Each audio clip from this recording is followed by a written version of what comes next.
Ya, kembali lagi kepada pelatihan Tekla. Sekarang kita akan memasuki ke sesi ke-5 ya, footplate dan rebar. Seperti itu.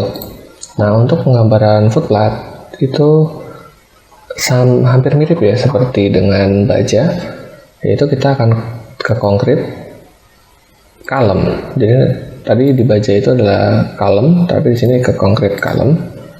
Lalu untuk kedalaman dari pondasi tersebut yaitu adalah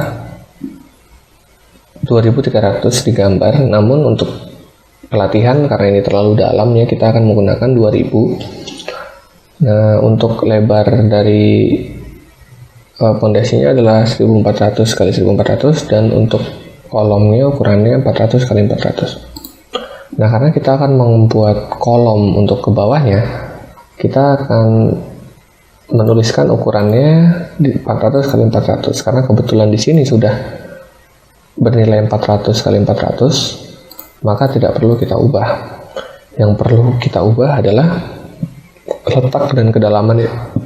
Karena dia adalah pondasi, maka kita akan menuliskan kedalaman dari 0, titik 0 yaitu adalah di sini untuk dasarnya, dan untuk kedalamannya adalah 2000. Nah, kita akan klik di tengah-tengah grid, nah, sudah sesuai. Kita klik juga di sebelahnya, sudah sesuai. Nah, selanjutnya untuk bagian footplate-nya, kita akan pergi ke konkrit dan footing ya. Nah, untuk footing ini teman-teman bisa mengatur di sini menjadi 1400 kali 1400. Lalu untuk kedalaman ya, teman-teman bisa menggunakan seperti tadi ya, karena footing ini ada di kedalaman dasar dari kolom beton. Teman-teman harus menuliskan kedalaman dasar betonnya di top, lalu ketebalan dari si footplate-nya, yaitu si kedalaman kolom ditambah dengan ketebalan yaitu 2400. Lalu diklik di grid-nya. Nah, seperti ini. Nah, selanjutnya kita akan membuat penulangan. Nah, untuk membuat penulangan, karena di Tekla memiliki fitur otomatis yaitu komponennya. Nah, untuk komponen teman-teman bisa milih ke steel dan ke untuk yang tulangannya teman-teman bisa langsung search saja ya supaya lebih mudah, karena di sini terlalu banyak, bisa ditulis langsung rebar, atau biar lebih fokus lagi ke footplate. Nah, seperti ini. Untuk footplate itu ada banyak jenis ya. Nah, untuk yang pertama kita akan memberikan tulangan kepada padnya dulu nih untuk si platnya. Kita klik sekali, dan untuk komponen ini berbeda penggunaannya pada setiap jenisnya.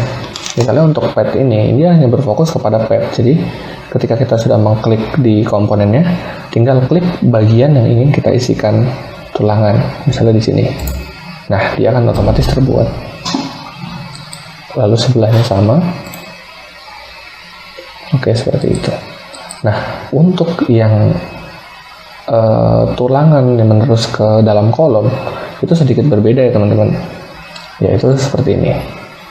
Kita coba klik yang ini, gunakan yang starter bar 4 pilar, angkanya 86 ya, dan jangan yang untuk footing, jadi yang untuk pilar aja. Pertama kita pilih footing mana dulu yang akan kita jadikan sebagai footingnya. Lalu yang kedua adalah yang akan menjadi kolomnya. Ketika kita klik, akan otomatis terbuat seperti ini ya.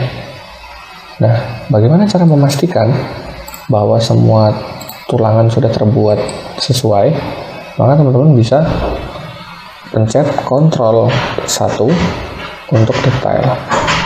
Nah, nanti teman-teman pasti akan berbeda ya di sini karena ini sudah saya edit, jadi tulangannya terlihat lebih banyak. Nah, untuk nanti teman-teman cara mengedit supaya tulangannya itu sesuai, teman-teman bisa klik 2 kali. Maaf untuk gangguan suaranya. Lalu setelah klik 2 kali, teman-teman bisa klik ke sini.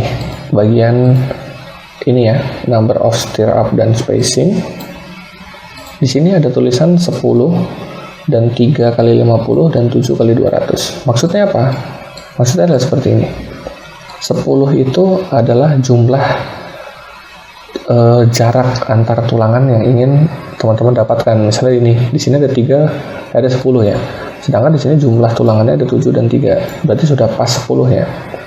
Nah, untuk 3 kali 50 artinya ada 3 jarak kosong berjarak 50 yang akan diisi oleh 4 tulangan seperti ini. 1, 2, 3, 4, ada 4 sengkang kan. Lalu jaraknya adalah 50, 50, dan 50. Nah, untuk selanjutnya dipisahkan oleh spasi sama seperti dengan grid yang di awal video awal. Nah, selanjutnya ada yang 7 jarak 1, 2, 3, 4, 5, 6, dan 7. Itu dengan jarak 200. Nah, kenapa di sini tidak ada lagi? Karena ini jumlah tulangannya adalah 10. Coba kita jadikan 11. Diklik dulu, lalu modify. Nah, dia akan bertambah 1.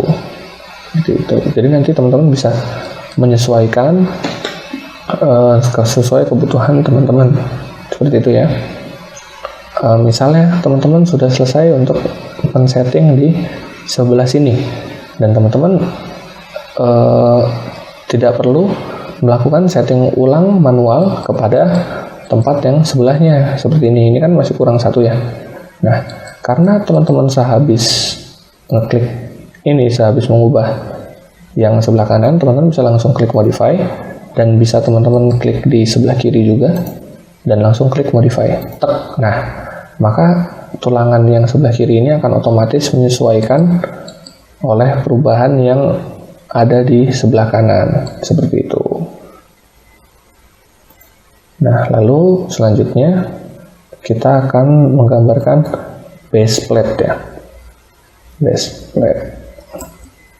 Nah, base plate ini nomornya adalah 1004. Jadi teman-teman bisa menulis base atau bisa menulis langsung 1004. Dia akan langsung keluar. Nah, untuk base plate ini sama seperti ketika membuat tulangan untuk kolomnya. Ada 2 komponen yang perlu diklik, yaitu yang pertama adalah si bajanya, kemudian yang kedua adalah si kolomnya. Nah, kita lihat di sini masih transparan ya, jadi menyulitkan kita untuk menseleksi, jadi kita harus klik di CTRL 4. Nah, perbedaan antara CTRL 1, 2, 3, dan 4 adalah transparansinya. Jadi ini tampilan sesuai kebutuhan kita nanti ya. Ini solid itu di 4, dan 1 itu untuk transparan sekali, 2 semi transparan, dan 3 untuk solid yang warna putih. Jadi nanti ketika kita menseleksi salah satu seperti ini, dia akan berwarna. Nah, lalu untuk base plate itu setelah kita klik di besinya, bajanya, kita harus klik bukan kolomnya ya, tapi lebih ke tengah-tengah dari si baja tersebut nih, di sini tengah-tengah ya. Kita klik, nah maka akan terbentuk. Kalau kita lihat detail di sini, dia tuh ada clash nih. Dia keluar dari betonnya. Nah, caranya untuk menyetingnya adalah teman-teman bisa klik 2 kali pada komponen yang udah jadi, akan muncul jendela, dan nanti teman-teman sesuaikan pada ininya, jarak-jaraknya, atau di komponen seperti parameternya atau bautnya itu gitu. Jadi sesuaikan seperti kebutuhan teman-teman masing-masing gitu. Misalnya saya ubah begini, nah dia akan mengecil seperti ini. Nah, ini terjadi clash ya, karena dia menabrak satu sama lain. Sebenarnya ini tidak boleh. Nanti bisa teman-teman sesuaikan sesuai kebutuhan teman-teman ke depannya. Ya, mungkin itu akhir dari sesi 5. Sampai ketemu di sesi berikutnya.